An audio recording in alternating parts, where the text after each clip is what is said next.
In this episode of Living in Chicago, I take you to Cicero, Illinois to check out a 2-unit. It was just recently rehabbed. It's in very good condition.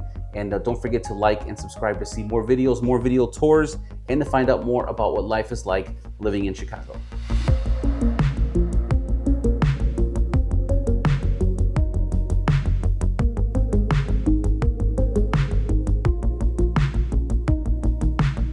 So I just stepped into the first unit of the 2 of the building here in Cicero, and I got smacked in the face right away with the smell of fresh paint because they just finished renovating it. So the other nice thing is they did a good job staging the property to give you an idea of what life would look like if you actually bought the place and lived here. So let's go through the property. First thing that I noticed that when I came in here is this radiator that we have here. So what does that mean? You will have radiator heat. That's evidence of that. And what it also points to is you will more than likely have to use window unit air conditioners. I don't see on the floor any AC ductwork or anything like that. And of course, when you have this setup here, it normally means that you're either going to invest in putting in your own AC unit and that ventilation system, or you're going to have to do something about the heat in other ways, and that's going to be window unit ACs. Hey guys, make sure you stay to the end of the video because at the end of the video, I am going to give you super important information on Town of Cicero inspection reports. You need to know this if you plan on buying a house in Cicero, especially if you're going to buy in Cicero, what the town requires of the seller and what the towns require of the buyers before and after you buy a house in Cicero. So now let's talk about the very first room in here, which is going to be the living room. The living room is a fair size. I would actually even call it a great size for a small family, especially since this is an apartment. So if you take a look, these sofas behind me are actually pretty decent size. They have this this table here, which is actually pretty big, along the archway that you will see a lot in Cicero and Berwyn buildings and houses especially. And the floors, hardwood floors, they were redone. They not redone, I actually think these are new, and they look very nice. So let's get to the dining room. If we turn around to the dining room, of course the floors extend through the dining room all the way through the kitchen, and the dining room is a really good size as well. This table that we have here, it's not the biggest table in the world, but it's medium, and as you can see, 1, 2, 3, 4, 5, 6 plates, and then of course you have to be creative with your dining room set. But again, there is your radiator, and then we have the neighbor's house that we will address in a couple minutes. So if I come around here, we come across the first bedroom. Now, normally in multi-units like this, especially Cicero and Berwyn, of course, you see this layout where you get to come in, you're in the dining room, and then all of a sudden off of the dining room, there is a bedroom. And this first bedroom here, let's go inside. It's a good size. I mean, for a multi-unit, it's a fair size. You see they put this desk here with a chair to give you, again, an example of what life would be like living here. But for my personal feeling about this, you can put probably a twin mattress in here. And I would put a twin mattress here, like this, where the table is. And then I would probably put dressers and whatever against the wall here. And then I would heavily have to rely on this closet in order to, to be happy with having my clothes nicely tucked away. These suits, they have to hang somewhere, right? So, like I said, right off of the dining room is the bedroom. And then if we walk into the kitchen, which we will do right now, we pass a bathroom, which is here. And then we pass another bedroom, which is there. Now let's go into this bedroom really quick. So if we go into the bedroom, you'll see that they already have a twin-size bed sitting here, which is great because it illustrates the fact that this is a multi-unit, three-bedroom unit, and chances are either you're going to do a twin bed or you're going to have to put bunk beds in here. If you turn around, there is a closet behind the door. There is a little radiator right here, and these windows actually look like they're okay. They're newer windows, right? Right across from this bedroom, people are going to fight for this one specifically because the bathroom is right there. We have the bathroom. So if I walk into the bathroom has, thank you, a tub. It has a tub. Now, let's go ahead and turn the water on.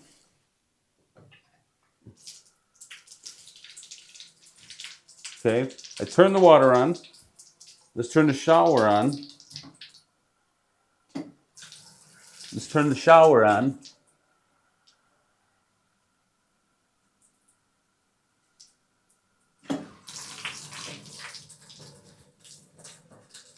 During the inspection report, the shower not having the water jump up as quickly as we would like it is going to be something that the owner is going to have to address. It happens all the time. It's just a water pressure issue. Sometimes it means just changing out a pipe, and I'm sure that there is some kind of access here that's going to allow for that change to be made sooner than later.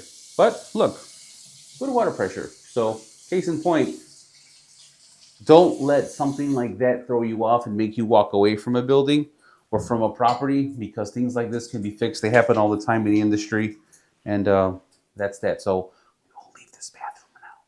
So now we're leaving the bathroom and we're coming over here to the kitchen. And again, we're in the kitchen, but if we turn around, we have a bedroom right off the kitchen. So let's take a look. First impressions of the kitchen. I like this. That's really nice, right? Let's come over here. Let's test the water out. Almost got my jacket wet right there. Let's test the water out. Good pressure. That's working nicely. Okay. And salt and pepper shaker for all you people that like to season your food. Here you go. If I turn around, you'll see this gigantic heater. The kitchen's going to be extra warm. And then if I could point out, that is probably the only place that you can put your fridge, unless you are a creative like myself and you want to open this door and you want to put the fridge somewhere on that side. You could do that, but I'd say you're okay with that there. Now let's go inside this bedroom. Now this bedroom is the bigger bedroom out of the three. How do we know? We have this gargantuan bed right here, and not gargantuan. It's a full size bed. I overreact sometimes, but there it is. And then we have over there a light stand where we can put a lamp. Right? Got a closet, and it's an ordinary size closet. There you go. We're not going to win the closet awards, but it's an ordinary size closet. And this right here has been a tour of the first floor. Time to go to the second. All right, so we are now on the second floor, and the layout, of course, is going to be just a tad bit different. As we walk into the living room, we notice that the finishes are just about the same as what they were on the first. We still have that long radiator. And here's a bedroom, nicely done. Nicely done. Look at that. In case you want to come in here and make this your what is that called? Seamstress room, or I don't know if you make suit jackets or whatever you do, but that's the thing, right? Radiator. Come on over here. I like the fixtures. Very nice. Fresh paint. Okay. Here we go again with the radiator. And, you know, next door, this house obviously is being taken down. And the good news is that once the new house goes up, the property value on this block should see a resurgence and in the positive direction. But bedroom, dining room. Okay, and we'll come in here and turn on the light. Twin bed, big enough to even put probably a maximum, a queen. And if he comes out to there and stops, and then the queen would be like from here to there, you could do that. You probably would, you know, burn your legs on the radiator whenever you walk this way. But if you did like a full bed, that'll probably work. And this is probably one of the bigger closets I see here.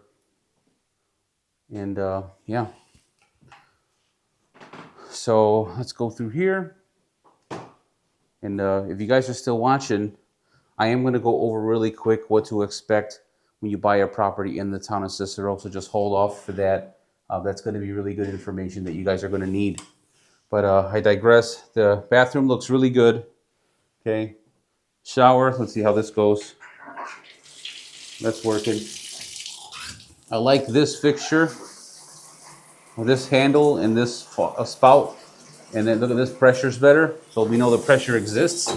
I like this setup better than the one on the first floor. And, you know, this is nice too. You can tell at least this is new. All right, I'm going to go through this way. Here is the kitchen. Pretty cool. All right. We'll revisit the kitchen again real quick. I'm just kind of just walking through this really quick. Here is a bigger bed, right? A full bed. Oh, this is probably the biggest bedroom in the whole place, I think. Let me come all the way over here to the corner, and you can see that this is the bigger bedroom. So, and it still has a closet, plenty of space to put dressers here. Your IKEA furniture or your Walter E. Smith stuff, whatever it is that you guys have, or I don't know what's the newer furnitures nowadays, but here's the kitchen, and of course you have radiator. Where's that going to go? It could go on that side of this wall, which is your porch, if you really wanted it to. But it's going to be up to you. But this was the second floor. Okay, as promised, if you made it this far, we're going to talk really quick about buying a property in the town of Cicero. This goes for any property in the town of Cicero.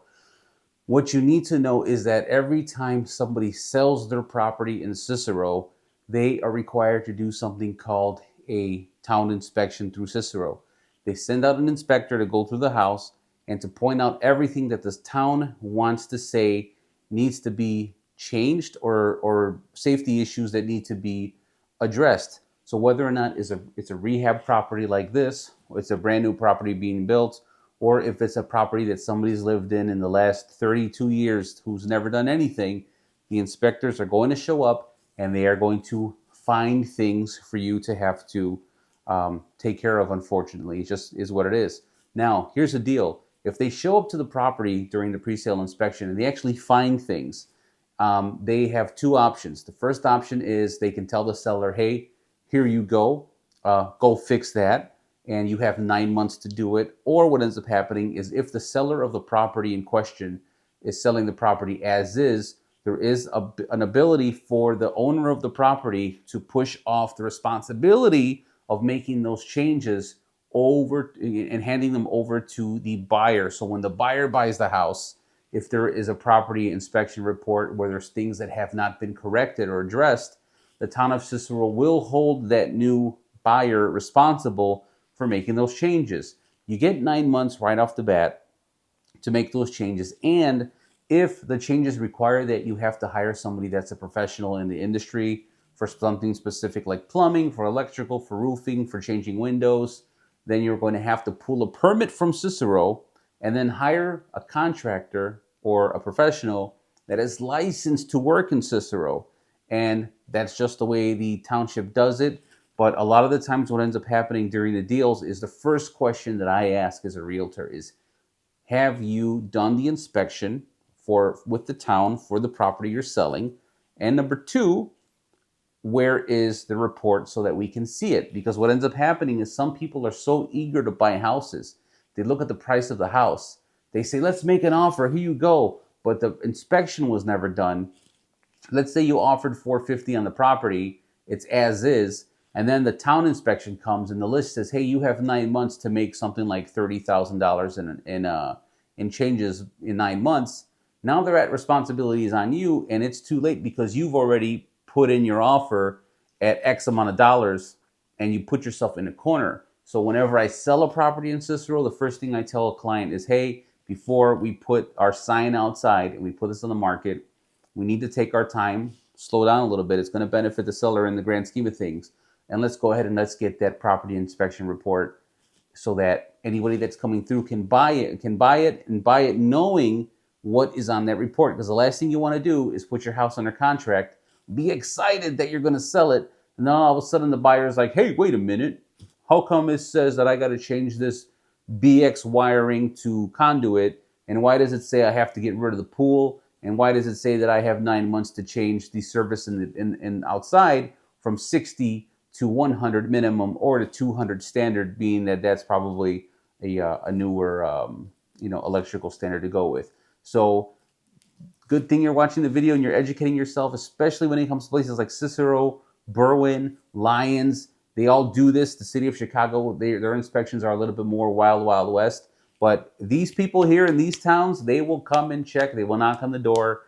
And if you are late, they will charge you a penalty for it. The only good news is that if you can't get everything done in 9 months, as long as you're able to show the township that you have been proactive in making the changes, and maybe you're having a money issue, there are specific grants that you can apply for in Cicero, and you can always ask for extensions on making the changes to the house that you just purchased. So there you go. So that's it, guys, on the multi-unit in Cicero. Do me a favor, like and subscribe, and stay tuned for more property tours and for more videos about what it looks like living in Chicago, Illinois.